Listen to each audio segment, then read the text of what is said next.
Hello, everyone. Thank you for joining us. My name is Jennifer Escalera, and we have the pleasure of speaking to Greg Beckett today for his wonderful wisdom and sharing his wealth of knowledge on the book, The Four Agreements. And today's discussion, or a little twist that I have thought would be interesting, is to get into the idea or learn about more ways to find happiness. And through Greg's experience with using his knowledge with the Four Agreements, I thought we could incorporate some of that. So let me introduce Greg. Greg is a motivational hypnotherapist and life coach, and he runs classes on the book of the Four Agreements. And maybe, Greg, if you want to share a little bit about your experience with that. Okay. Hi, everybody. Thanks for joining us today. And I'm excited about being here since we did a teleseminar last month, and people seem to be very excited about the information. It's nice to be able to break this down each month little by little to help put things together and make changes for ourselves to find that happiness, wherever that may be for each of you. I am a motivational hypnotist and coach here in LA, and a few times a year I do a class which is the Four Agreements plus hypnosis, and we work with the book and then do hypnosis, group hypnosis at the end to help assimilate the information and help take it into the subconscious to move us forward in where we want to go. And just to be very clear, when I'm talking about the Four Agreements, it's my perspective of the Four Agreements and how it's helped me and helped a lot of clients. Since I didn't write the book, and I'm thankful that Don Miguel Ruiz did, he may have other ideas in mind. And also, each time I do a class, I find it interesting to get everybody else's perspective, which adds to my perspective, because we all think so differently. And in the same way, we have different thoughts in life, which is part of what we're going to talk about today when we talk about domestication in that part of the book.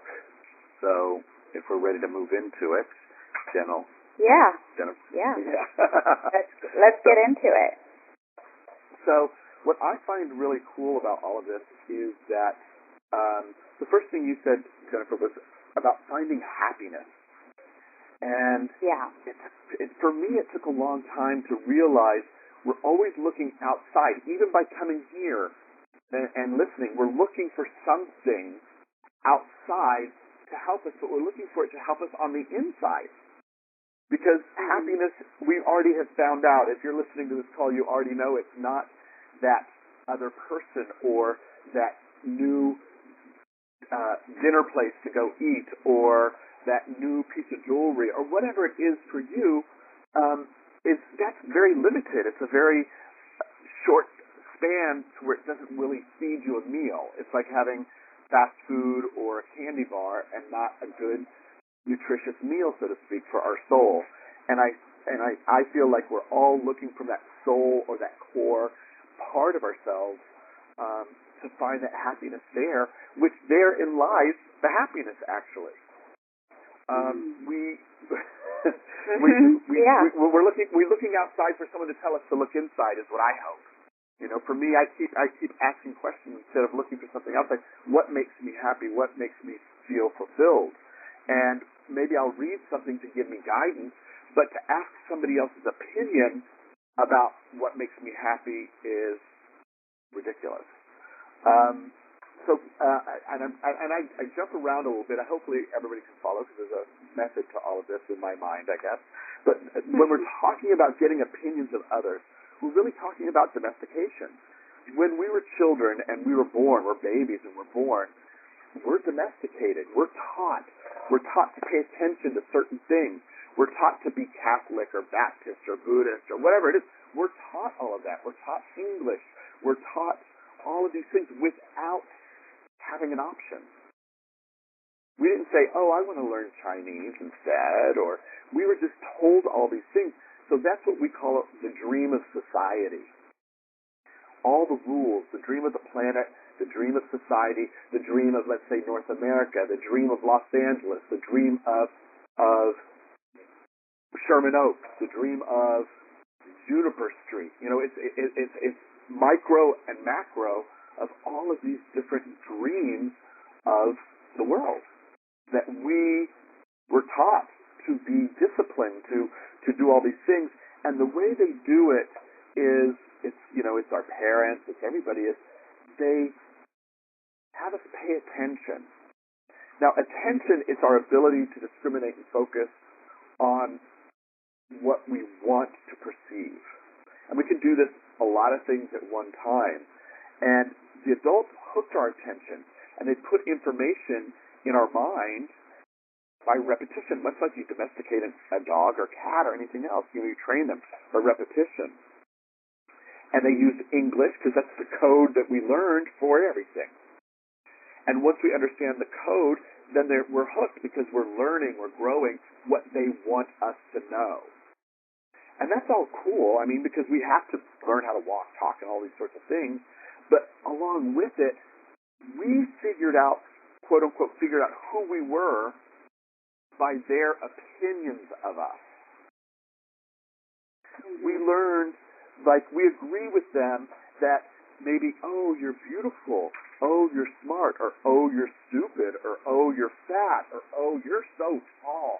Well, even with all of these words, there's also intention behind it. Like when someone says, oh, you're so tall, which seems very simple and nothing to it, but it could be, oh, you're so tall, poor honey, what's going to happen to you? How will you ever find a husband? Might be behind all of that. Or, oh, you're so tall, you could trample me, oh my gosh. Who knows? But there's all this energy going on behind all of these things that we're learning that we're also picking up on.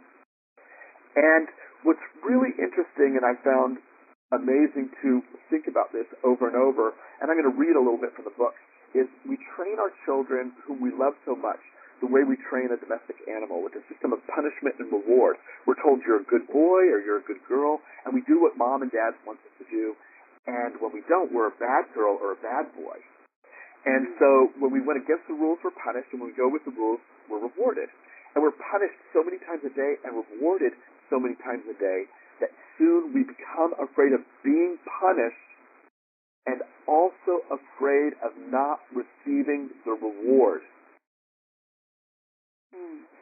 And the reward is the attention we got from our parents or other people or siblings. And the reward feels good, so we keep doing what we were taught.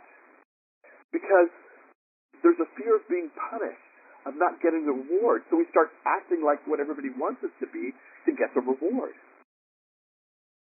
And then by having our parents and our teachers and everything telling us kind of like who we are, they're our mirror of who we are. We look to them to see, are we acting right? Are we behaving? Our siblings, the television, everybody's telling us who our image is supposed to be as we grow up, not who we see ourselves as. And then this image is something that's supposed to be, quote unquote, perfection, but it's actually a distorted image that came from other people. And we have believed them, we agree with them. And that's what we're programmed to be, and then we can never live up to this. This outer image that's created that we're always struggling to be. And then we're beating ourselves up over and over for not being that image that we never created for ourselves. Does that make sense to you, Jennifer? Yeah. How does it, or what are your thoughts about domestication that comes from within? I've worked with clients who struggled with their own perceptions of their happiness or a perfect life, and it really wasn't anything that was taught to them by their parents, but it's something maybe that they've grown into. Is that more of a domestication of their peers? It's the domestication of whether it's media, whether it's peers, whether it's school, whether it's teachers, whether it's, let's say, I'm gonna go really extreme but not go into it deep, but maybe someone had some physical, sexual, emotional abuse, maybe even once, right? That's a powerful emotional moment for someone. And that person or whatever happened may have said some things about them that locked in. Or they made judgments themselves, misconceived, like it's my fault as the victim. That locked in. Because with emotion is how we make changes. So who knows where these came from directly, but overall it's from that dream, that society and everything else. And there's another part of us that receives judgment about what we're doing right or wrong through all of this. We judge ourselves. Are we doing right? Are we wrong? Are we this? Are we that? Are we living to society's dream? Still not going to ourselves of what we really want. And then the part that receives the judgment is the victim, and we carry blame and guilt and shame. Oh, I'm not good enough. I'm not intelligent enough. I'm not attractive enough. I'm not worthy of love. And then the judge says, yeah, you're right. That part of us that bought into this domestication. Now, I'm going to jump to something really quick when we talk about domestication is attention. And I was talking about that we can focus on things. But the way we're domesticated is all we have as a commodity is our attention. What we pay attention to. Your job. You're paid to do your job at your corporation or whatever job you do. Or even, let's say, you work for ourselves. We, as coaches and stuff, are paid to give our attention to the client. So that's our commodity. Think about the world now.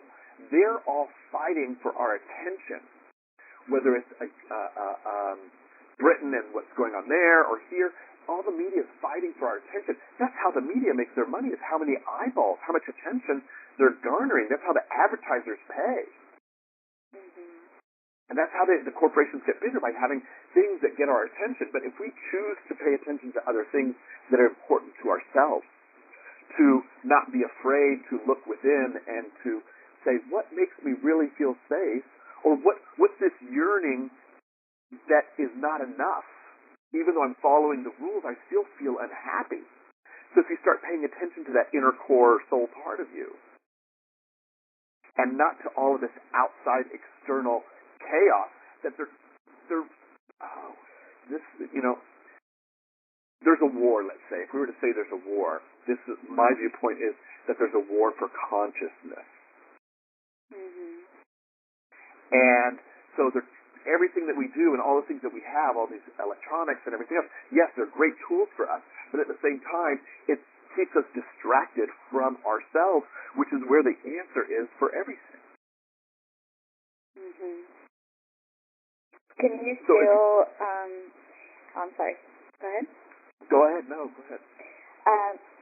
So you can still get domesticated throughout your lifetime. Domestication Absolutely. is something that just happens when you're a child.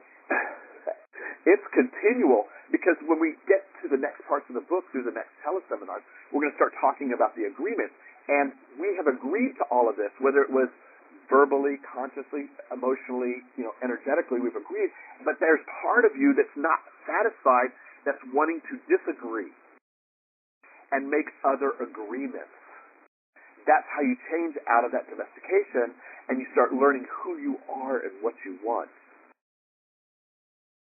Even though we didn't choose all of these beliefs, it's time that we have to have courage to challenge our own beliefs, even though we feel safe in them, but we feel uncomfortable at the same time. So, but I know there's things that I do now that I didn't do before. I mean, when I making assumptions and taking things personally keep us very confused and in drama. Why do you think, in a lot of countries, the soap operas and all that kind of stuff, and people love it because there's drama. It's what they've grown up with. It's what they relate to. It's what they understand. It's quote-unquote exciting. But you find other people that, okay, they learn how to communicate and stuff. They start looking at the drama saying, okay, that's entertainment, but it's not what I want in my life. That's fine to be entertained, but I live a much fulfilled and happier life by asking questions. Now, we're not saying there isn't challenges. See, people think happiness is no challenges. It's all la-di-da. But the truth is you learn how to handle challenges. so that it makes it easier. It's learning skills. Like, again, not taking things personally. You don't get invited to something that someone else does. Okay. You can either not make an assumption and call someone and say, hey, I'd like to go to this. Is this okay? But we have a rule, though, too. Remember, domestication, you can't call someone and ask why you're not invited, or if you can invite yourself. That's improper. Well, I know I much prefer someone call me. Maybe I forgot them on the list. Who knows? Or maybe, oh, well, tell me why you want to come. Whatever it is, if I were the person that didn't invite, let's say, then to have someone mad at me for the next 6 years because they didn't ask, what's really more improper? Not asking why, you know? Or just sitting around and moping about it, or calling and saying, hey, you know what? You know you're my good friend. I really love you, and I know you're having this going on. Is there a reason why I can't go, or whatever? It could be that it's all parents and kids, and you don't have kids, and they know you don't like kids. Listen, look, you don't like kids, and it's alcohol-free, so we know you don't want to come. You know, Right. But if we ask that question, it frees us up to still love our friends and be okay. Instead of making the assumptions of what they are. And usually it's either making them the bad person or making ourselves the bad person, when no one's the bad person. See, there's the thing about all of us thinking about things are good and bad. They're not. They're just experiences that we go from one experience to the next to learn and grow. My viewpoint is that we're here on this earth to evolve. And typically, when we're uncomfortable, like when we're yearning for more, is because we're not growing, or we're not looking at the growth that we're having, and we want the magic pill to take it all over in one day. Oh, it's all done. No. That's not what it is. It's sometimes things that we're doing. Maybe we started. I'm going to give you a personal example. I was in advertising for quite a while, and I left, and I actually started a salon business. And I was going, do I do coaching and hypnosis full time, or do I start this salon business? And I always wanted to do this salon business, and I said, no, it sounds odd, dessert salon. But it was incredible because it wasn't successful in the way I wanted it to be successful, financial and all of that. But when I look back on it, it was so successful because it taught me how to stand up for myself, how to speak out, how to deal with so many different people, how to this, that, and the other. It was a total success when I look back to where it brought me where I am. So it wasn't the wrong choice. Financially, it wasn't as great as I wanted it to be, and I've had to learn how to move from that. So what it did is it broadened me as a person, and I had to leave all of my comfort zones and to look and see, and now I handle so many other things with so much better finesse and confidence and all of those sorts of things than I ever have. Wouldn't you call that a success? Yeah. And then it's leading you to where you're going, because we don't know. There's a saying about depression, anxiety. Depression is thinking about the past, and anxiety or stress. I like to say sadness and stress, because everybody has to be on the ultimate end of the spectrum, which is a drama, But let's say sadness and stress. And stress is about trying to take care of the future before it even shows up, and we don't even know what's coming. So we can be prepared and know in being in today that we can handle what comes up today. And that's the domestication that keeps us in fear. We're not good enough. We're not, all of these things. It's that emotional poison. And it's, if we look at society, we see it's really kind of difficult to live in because it's ruled by fear and human suffering and anger and revenge and addictions and violence and just injustice. But it's fear that's controlling it all. And if you think about fear in the book, when people either they've read it or they're going to read it in Four Agreements, Don Miguel Ruiz's Domestication, if we compare the dream of human society with the description of hell that all the religions around the world have put out there, we find it to kind of be the same. We find it to be the same. It's punishment and fear and pain and suffering.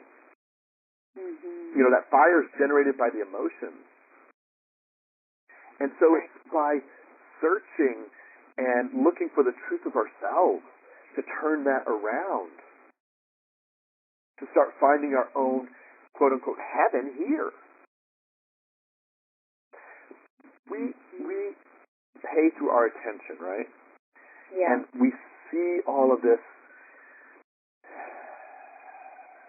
anger and jealousy and hate and all of these things. But if that's what we're going to pay attention to, then that's what we're going to get. A lot of people have read The Secret, and they talk about bringing in, abundance and all that kind of stuff. And part of it is what we put our attention to is what we get. Now, remember too is if you're saying I don't want to be stressful, or I don't want to be this, that's you're going to get what you don't want, because you can't ask for what you don't want. Right. Just like you can't pay attention to something that you don't want. You have to flip it. As soon as you start seeing or feeling or sensing yourself saying or doing things that you don't want, flip it. What do you want? And move towards that and allow that to come towards you. So if you don't want unhappiness, then that means you need to find out what fulfills you, what makes you happy, to move towards it. And if you don't know what that is, that's having the courage to try things that you've always thought were wrong, or, I had someone visit me not too long ago. It's a funny little story.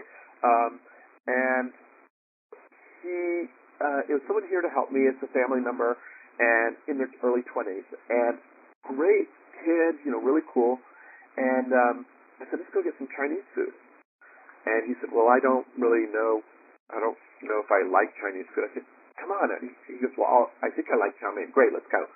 So we go and get some chow mein, and he found a few other things he liked because he said yes. Even though he was uncomfortable, he said yes. Because it's not like, it's just being out of your comfort zone. So then I said, let's go get some ice cream. And he goes, okay. So we go walk down the street, get some ice cream. And he was here from another state, and it took him a while even to say yes to come because it's uncomfortable. He'd never been here before. And, here it is. You have someone saying, I'll buy you a ticket, come and help me for a couple days. It's hardly anything. You know what to do. Blah, blah, blah. And you go, well, I don't know. Well, but he did. So when we're at the ice cream place, I know it's an odd story, but you get to the ice cream place, he's into gaming, online gaming, and there's like teams and people and sponsorships. It's a big business. I didn't realize. But one of his favorite players that's ranked high in the nation was at the ice cream shop. And I had to say, and he goes, oh my gosh, there's this guy that I'm going to see playing this game on Sunday, because he bought himself tickets to go to the live viewing of the people watching online, of these people playing video games, right? So, I said, so what are you going to do about it? You going to get a selfie? You going to say hello? And he knew just by me standing there with him. When the guy was walking out, he went over and said, hi, I'm a fan. I'm going to see you on Sunday and stuff. Can I get a picture with you and stuff? And the guy was nice and was happy to do it. That's what he does for a living. Yeah. But the whole point of it is by stepping out of his comfort zone, saying yes to come to Los Angeles, yes to have Chinese food, yes to go have ice cream, he got to meet someone. His gift was he got a prize that he would have never even imagined was going to happen when he was asked, do you want to come to town? By leaving your comfort zone. These fears that we have, and these are based on rules that were given to us in domestication. I think of them as a brick wall. But it could be as thin as paper or as wide as a city block, this wall. It's that thick. But the truth is it's only in your mind. It's only in your mind. And it's having to find that courage that you know who you are. How do you break away from those belief systems of being domesticated? If it's in your mind and if you've learned, you mentioned finding the courage. Like, what would the courage look like? How would someone be able to demonstrate courage? Courage. Wow. I think it would be about being awake. I think it's about, instead of being in the dream, in your dream now, because we're dreaming all the time. It's just that we have context when we're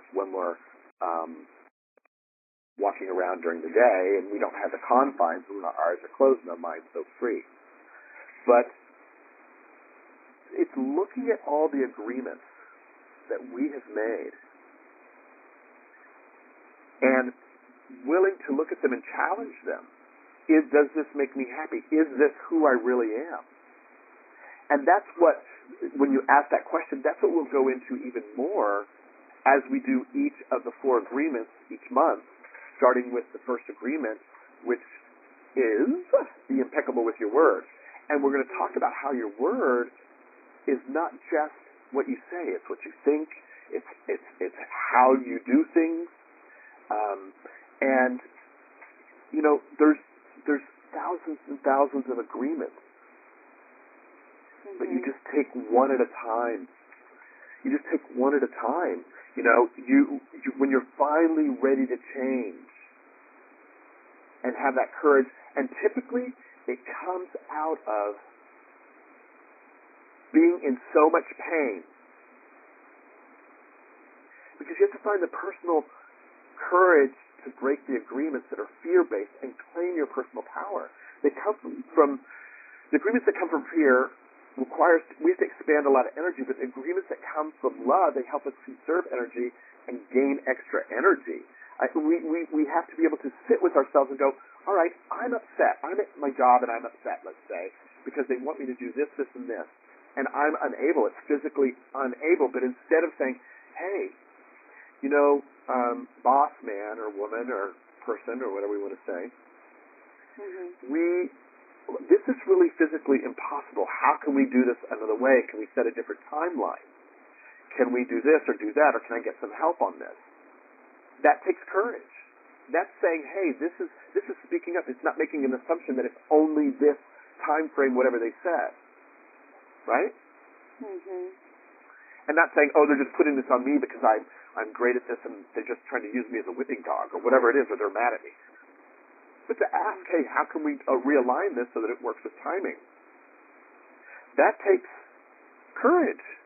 Because some people believe that whatever their boss says is gospel and nothing can be changed. Maybe it's that you've always been an overachiever, you're exhausted, and you can't do it anymore. Right?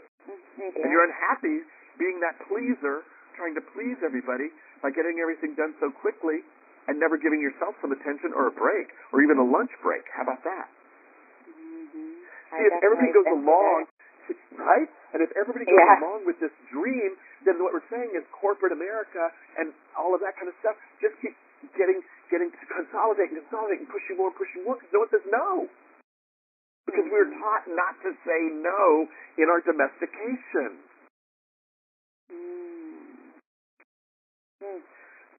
Yeah, that makes sense. Right? Yeah. So we use all our power every day. It's interesting, and I work on this for myself, is that we get up in the morning, we brush our teeth and stuff, and we take, if we have kids, we feed them, and we do things with them, and then we get to school, or if we have a spouse or whoever, and we do all that kind of stuff, or the dogs or the cats, we get stuff done in the house, or whatever it is, quickly to get to work on time. Then we do all our work, and then we come home to do whatever we need to do at home, and then there's 30 minutes of me time? Or we fill up the time. Let's say we're single and we actually have a lot of time, but we fill it up. Let's go see our friends. Let's go see this. Let's go see that. Let's go do this. Oh, someone else said this is great. Let's go do that. All these things instead of saying, hey, what about me? Because we do things so that we don't hear ourselves, number one, if we have plenty of time. Number two, if we have no time, we don't allow ourselves time. We have the same amount of time every day. But what do you put your priority on? I would think for a mom or a father or someone that's working with other people, if they give themselves time first on the front end of the day where it's fresh and it belongs to them, giving themselves payment because they're the ones that are working and doing all of this work. So give yourself something first. And then at the end of the day, you already know through the day that you took care of yourself instead of giving yourself the crumb of 10 minutes at the end of the day. The crumb. You do all that work for everybody else, and then you say, oh, but here you can have what's left over that no one else wanted. Or pleasing them. Trying Yeah. to Well, thinking that you have to please them. And you'll find as we get into the book that there's ways that we stand up for ourselves that is important, that someone else isn't going to like it, that typically maybe we would have pleased in the past because we're avoiding their judgment and our own judgment because we didn't do it the way they wanted or what they needed. But the truth is, that's giving them the opportunity to look at their issues of why they're that way. Because what we're doing when we're just pleasing everybody is keeping all their issues contained for them, too. I have a question. So, let's say that you're brought up in a religious family and, you know, you grow up and you find that there's other belief systems, or maybe you become more spiritual, or you start practicing meditation. But your family doesn't accept your lifestyle, or that it makes you happy. How do you, or does the book suggest, how do you get around that with, if you've been domesticated a certain way, and that's either culturally how you're supposed to live, but it's not making you happy? So, whose life are you living? Whose life are you going to live? So are you going to live your family's life and and the church's life, which, you know, I happen to be raised Catholic. I think organized religion, fine, if that's what someone needs. Some people need that structure, others don't. Right. But for me, when I think of God, everybody has their own version, and that's beautiful. And when I say the word God, please insert your own version. Right. Because it could be energy, it could be, you know, a man with a beard, you know, whatever it is for you. But I want to think of God as loving and caring. Now, if you have, if you're in, I was raised Catholic. If I were to go to them and say, and I've had this conversation with a lot of people about, you know, being Catholic or not being Catholic, and being spiritual and not being spiritual. And I have found that the most interesting conversation has been with people that say they're Catholic, and they are, and that's beautiful, but no one actually practices that exact Catholic faith that they're told to practice.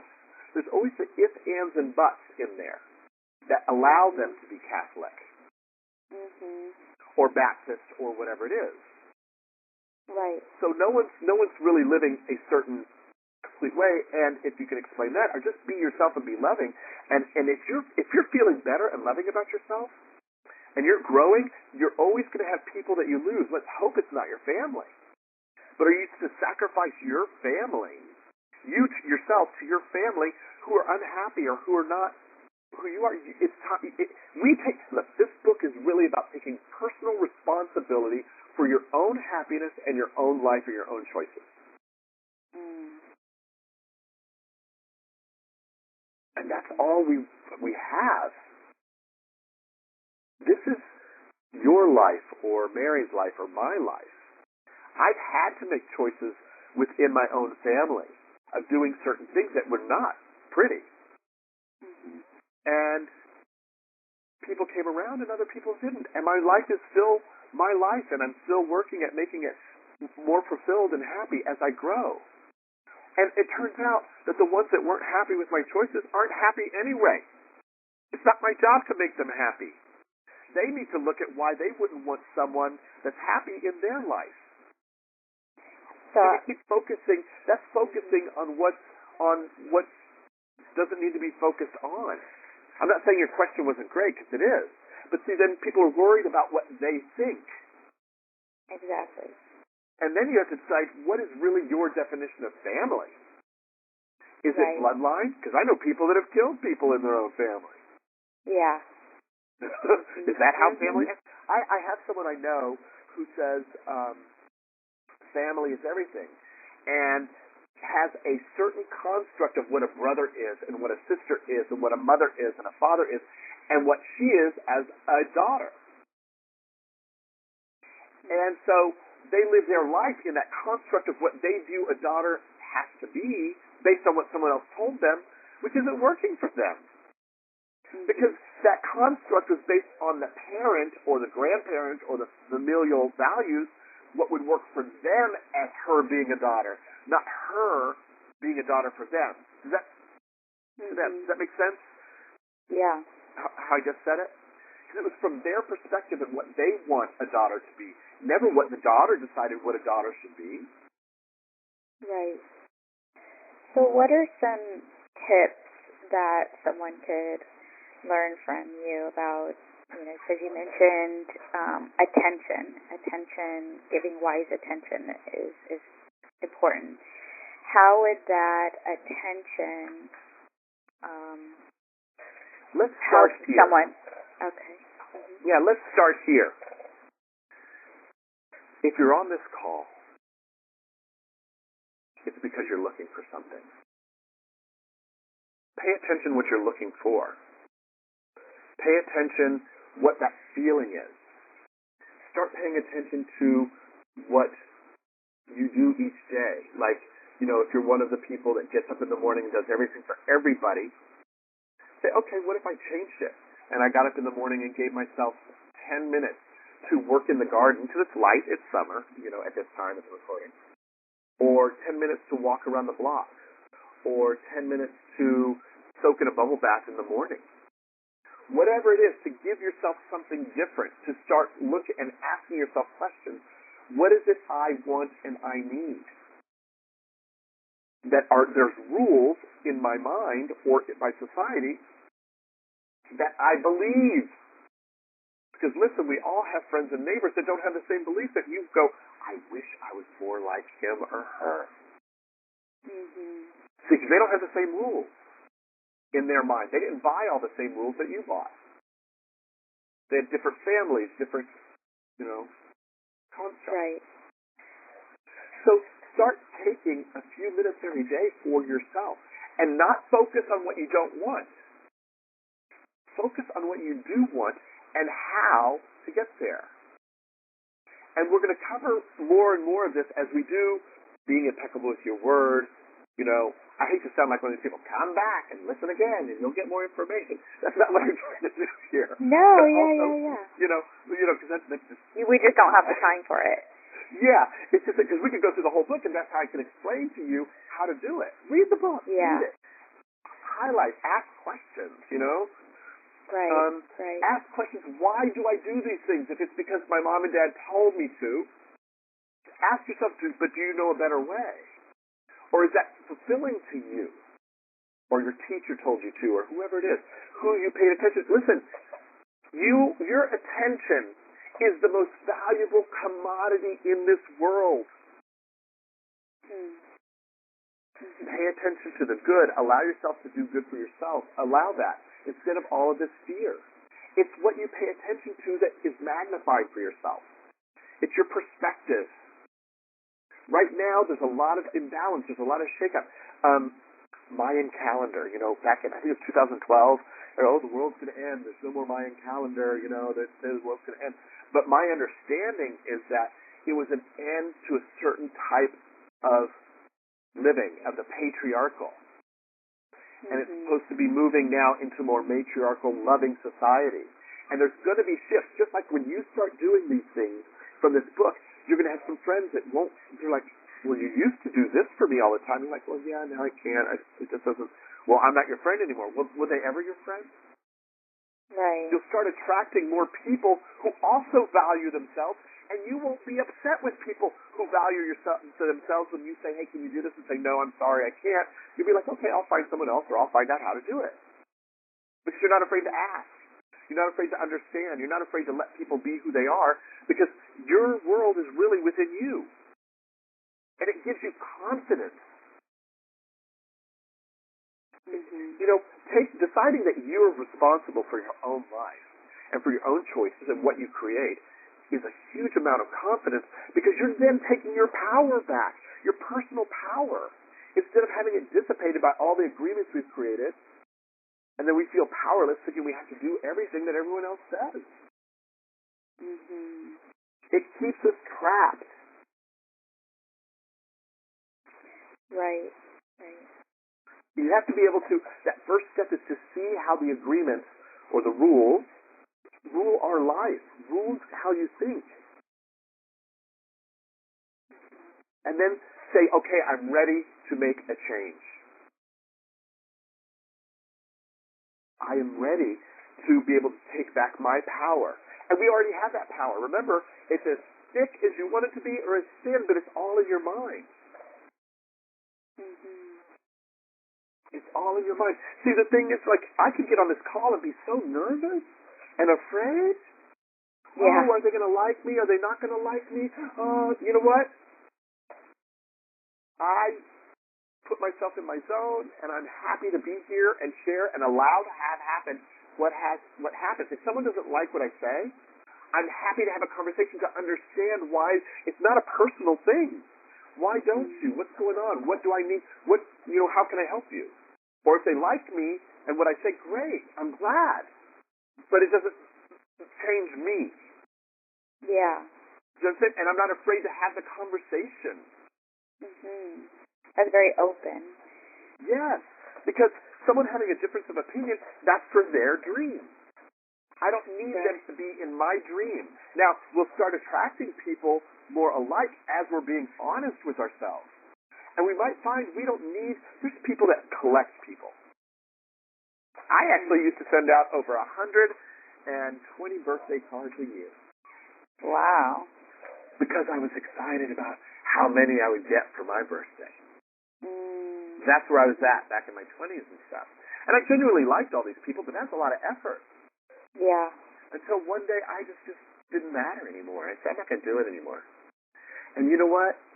Because it doesn't matter to me if people remember my birthday, don't remember my birthday, any of that. There's people that I love them whether I ever talk to them again in my life or not. Because we all get busy or whatever reason. And there's some people that are toxic, but that doesn't keep me from loving them. I don't have to be involved in their life, but I can love them. And bless them for whatever's going on. Now, I treat people, if you ever talk to someone that knows me, let's say Christmas, my gift to you is don't get me anything. Your gift to me is I don't get you anything. And then we go to dinner or something during the year. So I want to treat you well all year long. Not just these confines that we have to be extra special. We're extra special every day. Right. And I know that sounds over the top, but, we have all of this power that no one wants us to understand we have. Do I have a perfect life? Heck no. Will I ever have a perfect life? Heck no, because there's always challenges coming up that we're going to have to resolve because we're here to grow. Right. If you don't have anger, sadness, sorrow, all those what we consider negative, how do we know what joy and happiness and awesomeness is if there's nothing to compare it to? Right. We're almost out of time, Greg, and I wanted to open up this time to see if there's anyone who had any questions. And if we don't have any questions, that's okay. We can just spend these next few minutes getting some more of your wisdom. But if there is anyone on the call that would like to ask Greg a question, please press *6.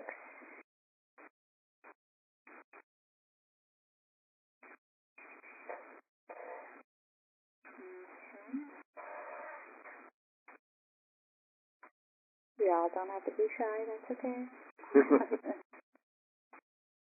Okay. Well, let's talk if we can. Is there no question at the moment? I guess there's no questions at this time. Okay, great. Yeah. So let's talk a bit. I just want to cover what, if people choose to take this journey with us or on their own, how the 4 agreements are being impeccable with your words, which I talked about for a moment. And then it's not taking anything personally. And not making assumptions and always doing your best. They're very simple to remember. To put it up in your car and stuff. And then ask yourself those questions. Am I doing my best? Am I making assumptions? Am I taking something personally? Am I using my words? I mean, we need to learn who we are first. Because if you need a mirror in the world to see yourself, that's what everyone else is. But if it isn't a clear mirror that we know who we are ourselves, then you're agreeing to everybody else's image of you that you have to live up to. Yeah. And we change all the time, but we get lost because there isn't a real image or reflection of ourselves. Because we keep trying to please everybody else. and you're not really free to be